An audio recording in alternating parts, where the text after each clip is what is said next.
Patung ini bukanlah patung sembarangan. Orang-orang mengatakan jika malam hari patung itu hidup dan bergerak sendiri. Patung itu adalah hasil karya seorang seniman yang bernama Zora. Zora memiliki seorang adik perempuan dengan kemampuannya bisa melihat makhluk halus atau seorang indigo. Suatu hari kepala sekolahnya memanggil Zora karena adiknya itu berbuat aneh, di mana saat jam sekolah tiba-tiba anak ini berlari keluar halaman. Ternyata ia mengejar sebuah bus sekolah yang akan pergi study tour keluar kota. Anak ini berusaha untuk menghalangi mobil itu pergi, tapi semua orang justru mengusirnya dari tempat itu. Atas kejadian itu, anak ini kemudian disuruh beristirahat beberapa hari di rumah. Ketika ditanya apa yang terjadi, anak ini menceritakan akan terjadi sesuatu pada rombongan bus sekolah yang berangkat tersebut. Selain itu, anak ini juga bercerita sejak 1 tahun yang lalu ketika ia dan keluarganya pergi ke suatu tempat, tiba-tiba anak itu terbangun dari tidur. Ia baru saja bermimpi buruk yang membuatnya berteriak histeris, meminta ayahnya untuk berhenti mengemudi.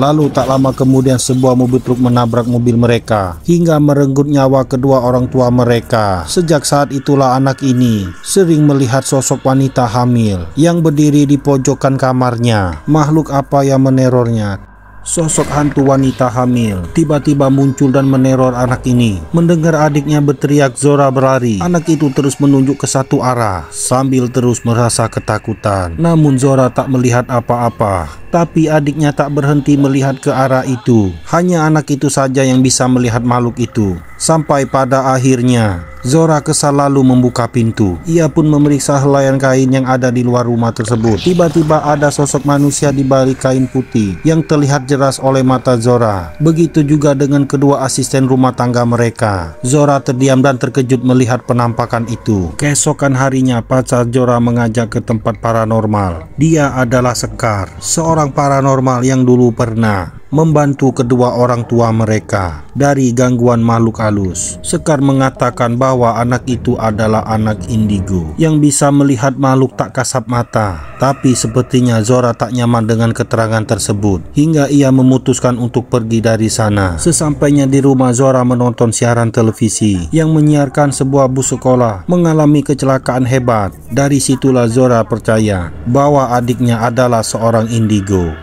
Sebuah bayangan di balik kaca jendela tiba-tiba muncul menakuti anak ini. Anak ini sangat ketakutan dan ia pun berusaha keluar dari kamar. Namun pintu yang terkunci membuat ia terjebak. Makhluk itu berada di atas tempat tidur, kemudian berdiri dan berjalan perlahan-lahan mendekati anak ini. Anak ini hanya pasrah dan tidak tahu mau berbuat apa. Lalu tiba-tiba makhluk itu menghilang dan muncul tepat di bawahnya. Anak itu menjerit sekuat tenaga hingga terdengar dengan Zora yang berada di lantai bawah. Ia pun bergegas menyelamatkan adiknya. Namun sayang bagian perut adiknya sudah terluka. Lagi-lagi anak itu terus menunjuk ke satu arah. Keesokan harinya, Zora membawa adiknya ke rumah sakit. Tak lama kemudian Sekar pun datang, lalu memeriksa luka yang berada di perut adiknya. Setelah menunjukkan luka itu mirip seperti cakaran binatang buas, yang ternyata bekas luka itu juga yang dimiliki oleh Zora. Zora hanya tahu bahwa bekas itu adalah bekas cakaran binatang buas. Sekar menjawab bahwa itu bukan cakaran binatang buas, melainkan sosok makhluk wanita hamil yang bernama Widuri. Ia datang untuk membalas dendam atas masa lalunya. Sekar juga menunjukkan bahwa dahulu kala Zora juga memiliki kemampuan indigo. Namun karena makhluk itu terus menerornya, orang tua Zora meminta agar mata batinnya ditutup.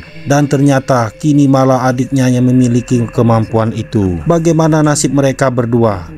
Bayangan seorang wanita hamil tiba-tiba muncul di balik kaca jendela. Sosok wanita hamil ini terus mendekat. Ninda yang ketakutan langsung berlari masuk ke kamar kakaknya. Namun hantu itu terus mengejar. Ia berusaha membuka pintu kamar itu. Beberapa saat kemudian pintu terbuka sendiri. Namun tidak ada sesuatu pun yang terjadi. Saat Zora memperhatikan pintu itu, adiknya yang bersembunyi di balik selimut tiba-tiba melihat sosok hantu itu muncul di sampingnya. Tubuh anak itu diseret keluar kamar. Zora yang cemas segera mengejarnya hingga ia pun menemukan adiknya bersembunyi di dalam lemari dengan ketakutan. Setelah kejadian yang membahayakan adiknya itu, Zora memutuskan untuk membuka kembali mata batinnya. Ternyata saat kecil Zora adalah anak indigo. Namun sosok Widuri terus berusaha untuk merasuki tubuhnya. Orang tua Zora pun meminta agar mata batinnya ditutup. Semenjak itu juga Widuri diusir dan tak bisa lagi mengganggu Zora, sebab makhluk itu hanya bisa mendekati anak indigo saja. Setelah mata batinnya dibuka, Zora tiba-tiba mendapatkan telepon untuk memperbaiki hasil karyanya yang rusak dan harus segera diperbaiki. Malam itu juga Zora pergi ke galeri. Lalu tiba-tiba Zora melihat seorang kakek tua yang masih duduk di dalam galeri, sementara galeri sudah tutup. Anehnya bayangan kakek tua itu tidak ada di cermin. Zora pun memeriksanya berulang kali. Lalu siapakah kakek itu?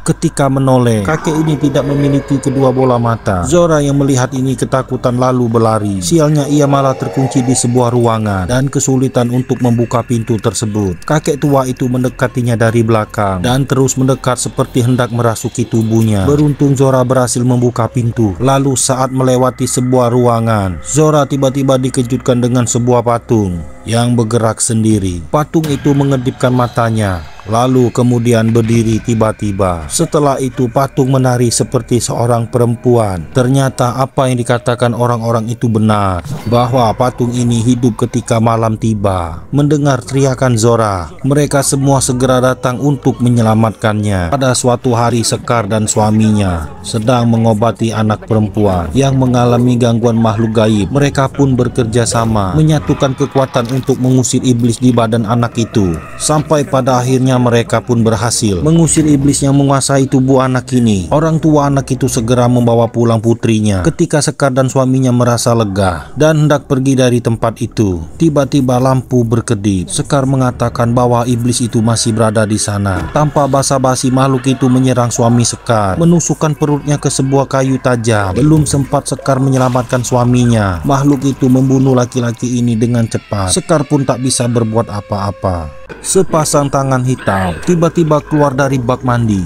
lalu hendak menyerang anak ini. Mendengar teriakan adiknya, Zora pun berlari, dibantu oleh teman-temannya. Mereka mencoba membuka kamar Zora, dan mereka pun terkejut ketika melihat Ninda dicekik oleh Widuri. Makhluk itu hendak menguasai tubuh Ninda dan hidup di dalam jasadnya. Sekar kemudian mengusir makhluk itu. Seketika tubuh makhluk itu menghilang, dan Ninda pun tak sadarkan diri. Sekar bersama dengan anaknya mengejar kemana makhluk itu pergi. Tiba-tiba makhluk itu menangkap putrinya, membawanya melompat ke jendela. Tubuh Elma pun tertusuk pagar dan tewas. Setelah kehilangan suaminya, kini Sekar harus kehilangan putrinya hanya karena menyelamatkan orang lain. Keesokan harinya pemakaman Elma pun dilakukan. Namun meski sudah kehilangan kedua anggota keluarganya, Sekar tetap menjalani kewajibannya sebagai seorang indigo untuk menyelamatkan orang lain dari gangguan makhluk gaib. Kini Sekar tinggal berdua saja dengan putranya.